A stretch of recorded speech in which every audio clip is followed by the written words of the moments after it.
honestly, Jamal only threw the one. Several more that were dropped by the Citadel, but we've got to take care of the ball because Chattanooga overall is not a high powered offense. We can't afford to give them short fields and give them opportunities, and it's something where so much you can point at the X's and O's, but so much of it is mental. And I really think if they come out, with a chip on their shoulder and they're ready to play and they're motivated and, they're really doing what they need to do to prepare this week, I think we've got a great chance to win. The one thing, the strength of Chattanooga is their defense and particularly their rushing defense.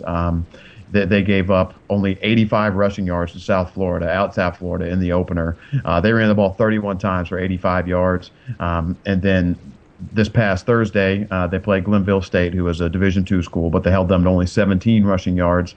The only school that's really been able to get it going on the ground against them was Jacksonville State, who went for 218 yards. They had two backs that went over 100, and that was their second and third string backs. They were without Rashawn Ely, who's their starter.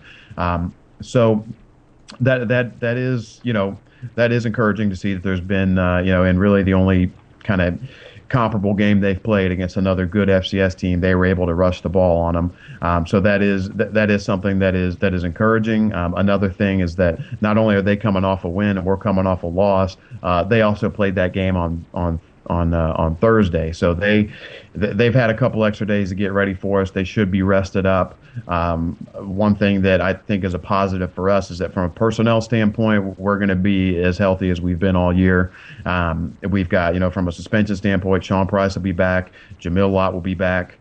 Roger Walker, who's been out with an illness all year, he's been practicing this week. Whether he starts or not is still yet to be seen. But he is back with the team. He'll be out there, and there's also at least a decent chance that Rod Chisholm's going to be back. I'd be highly surprised if he got the start and really took the bulk of the carries, but he could see the field. And I think having a guy who is a senior and who's a captain on this team is going to do a lot. Is going to do a lot for the other guys in terms of motivation and he's a great leader in the locker room, and he's a big piece to this team and will be a big piece going forward. And as you said, it is absolutely a must-win. We cannot afford to go 0-2 to start the Southern Conference season if we have any hope of winning the conference championship. And to be quite honest, other than just winning the conference championship, if we want any kind of realistic shot to even make the playoffs, if we start this season 1-3, that means we've got to go 7-1 the rest of the way. We've still got Furman coming to town. We've still got Wofford coming to town. We've still got to go down to Statesboro to face Georgia Southern. It's going to be real tough sledding if we aren't able to get that win on Saturday, and it's going to be a big test for a young team. We got knocked out last week, and we got to see how we get up off the mat. So it's going to be very telling. I think we'll learn a lot about the character of this team, and I'm very anxious to see how we look on Saturday. Yeah, definitely. No, I agree with you 100% on the fact that I think we're going to come out with a chip on our shoulder and a fire lit under us and ready to go. At least I'm hoping we are.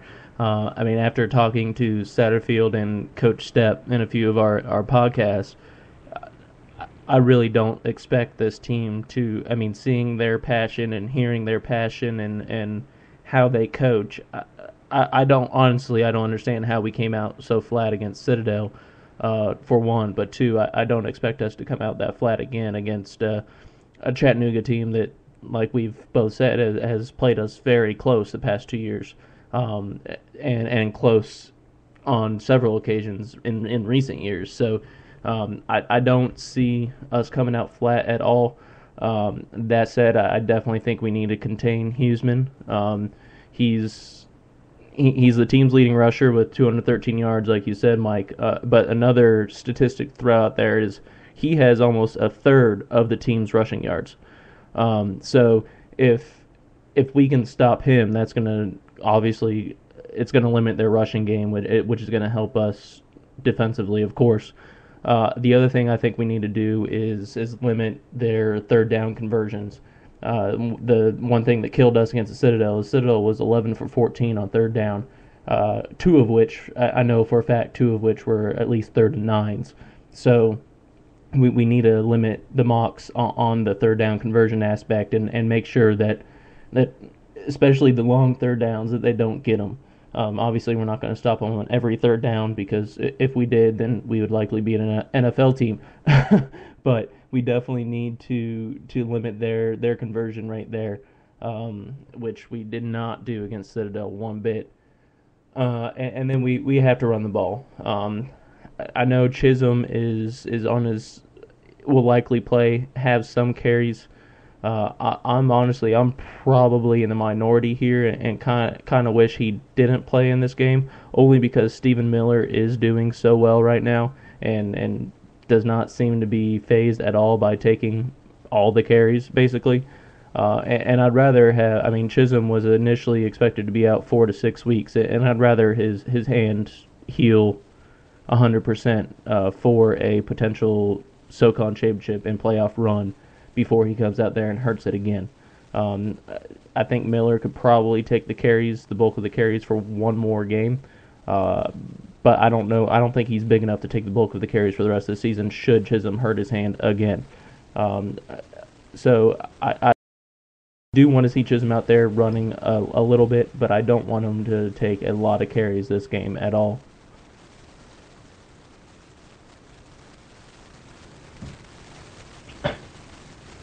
And then on defense, obviously, like I said, we got to stop Huseman, who's their leading rusher. But he can also throw the ball. He's got a 4-to-1 touchdown to interception ratio, like Mike said, and he's got 417 yards passing. Of course, they did play a Division II Glenville State last week, but so those numbers might be a little skewed. But still, he is, by all intents and purposes, their starter. They're likely the most mobile quarterback that has a passing ability. The Citadel, they only threw the ball 6 times. They could think against us. They completed 4 of those 6 passes, but they're not a passing team. They're a running team first. Where Chattanooga, they have a balance. So we got to be able to stop not only Huseman's rushing attack, but also his arm. So I think ultimately, I mean, it's going to come down to what it comes down to every week. We need to stop their run, and we need to run the ball. It's going to come down to the trenches as always. And I hope it's going to come down to the trenches and us having a fire under us and the coaches making sure our team is back and they're ready to play against a homecoming crowd at Chattanooga. The game is at 6 o'clock on Saturday. It is Chattanooga's homecoming, like I said, so they're likely going to have a very loud crowd there. The last report I read is they were expecting 15,000, which compared to the Rock isn't a huge amount, but at the same time that's a very large amount for a Chattanooga fan base. So they're going to be loud, and they're going to be ready to take us on, considering that the past 2 years they could have, and honestly last year probably should have beat us. So I'm hoping for a win from App, obviously, but it's going to be a tough trip down there in Chattanooga. Yeah, I definitely agree. There are, there's probably not another team in the country who is any more motivated to beat us than Chattanooga. They've really lost some heartbreakers to us. From last year where we beat them without the benefit of an offensive touchdown, and the year before when we were trailing big in the fourth quarter and came back, and there were some pretty crazy plays. There was one where DeAndre threw the ball for a completion. Chattanooga forced a fumble, and he picked it up and ran it in for 33 yards. I mean, those kind of plays just we can't count on that kind of stuff to be happening in this game to pull us out of it. They're going to be very, very motivated to beat us. They have not beaten us in 7 years, they've not beaten us in 8 years, and they've come very, very close to doing it the last couple of years. So they're going to be ready for us. That whole team remembers what happened last year. They remember 2010 at their place. It's going to be homecoming. It's going to be a night game. They're going to be ready for us. And to be quite honest, they saw that Citadel game, and I'm sure they see blood in the water, and they want to go out there and take advantage of us. So we've really got to be ready. We have to really be focused. We've got to bring the intensity level up a couple of notches, and it's going to be it's going to be a very, it's I'm almost at a loss for words in terms of what I'm expecting this weekend because it's just, I feel like I've seen two completely different Appalachian teams the last 2 weeks, and if the Appalachian team that showed up against Montana is out there in the field on Saturday, I like our chances. If we show up and look anything like we did last weekend, it's gonna be a really long night. Yeah, definitely.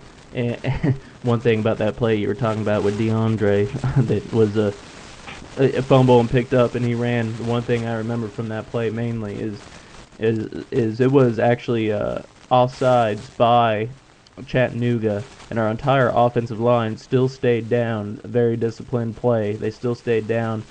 We threw the ball to Matt Klein. He got leveled, fumbled it. DeAndre went and picked it up and ran it in for the end zone. But the best thing was, since our offensive line stayed down, they were in front of DeAndre to block still.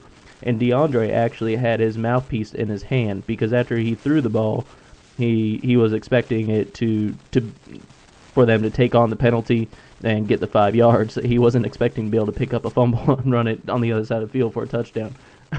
So, like you said, it's been crazy plays the last 2 years against Chattanooga, and it'll likely come down to a crazy play again, especially if we come out like we came out last week. And Chattanooga, I mean, they are a solid team. They have been a solid team for the past few years. I believe last year they lost. Maybe the last 2 years they've lost a total of 7 games by less than 3 points. So they definitely keep it close. They are a very, very solid team, and I'm gonna expect a fight. So I guess as we do every week, it's time for predictions. So I guess I'll go ahead and start with mine. And obviously coming off a very disappointing loss to a team that was predicted to finish 7th in the SoCon with the Citadel at home. I'm really hoping this team has a fire lit under them and they're going. Again, from speaking with Coach Satterfield and Coach Stepp, I cannot see this coaching staff not getting them fired up and ready to play again. But hopefully they do. You never know. And I'm hoping that they realize that they can't take any team lightly, especially Chattanooga, and a team that's played us very well in recent years. Coach Russ Huseman, he had App's number in 2008 when he was the defensive coordinator for a Richmond team that won the championship that year. You probably remember them destroying us at the Rock that year. And he was the defensive coordinator, and a large reason that they beat us and won the championship, as their defense was one of the best in the nations. And since taking over the helm at Chattanooga, his teams have played us very well. He knows how to contain our offensive attack, and he does it very well. And he's been there a few seasons now, so he's got a full squad of his recruits out there now, and it has shown in the last 2 years that he can stop us. So that said, however, I think if we can limit the running of the quarterbacks, they do have a 2-quarterback system, although Huseman takes majority of the snaps. And if we can limit their rushing attack, the quarterback's rushing attack, which again is about a third of their of the rushing production, I think that the Mountaineers are going to pull this one out. I'm going to say it's going to be very close. I'm going to say a 24-21 win by the Mountaineers. But that said, it will not surprise me at all if the Mocs pull it out. Obviously, I'll be very disappointed if they do pull it out, but it won't surprise me by any means if the Mocs do win this game. But still, I'm going to go with my heart and say 24-21 Mountaineers win in a very close battle at Finley Stadium at Chattanooga. How about you, Mike? What are you seeing in this game? Well, I mean, I agree with pretty much everything you said. It's, there's no question that we have the ability to win this game. It's really how we respond to what happened last weekend. And if we're able to do that and we come out and play inspired football, and we're able to bring the intensity, and we're able to be the aggressor, be the one that, kind of takes it to them instead of being on our heels like we were last weekend. I certainly think we have the ability to win this game. I think we have a much more talented offense than they do overall. As you said, Jacob Huseman has accounted for, I believe, a third or so of their rushing yards. Their running backs have not had a strong showing in the first 3 games this year. They're going to rely very heavily on him to carry the offense. As you mentioned, the two quarterback system, Terrell Robinson, who was the Southern Conference Freshman of the Year in 2011, is also still on the roster. He might get some plays at quarterback. He actually saw more playing time at wide receiver than he did at quarterback last week, so we might see him lined up out wide a lot. So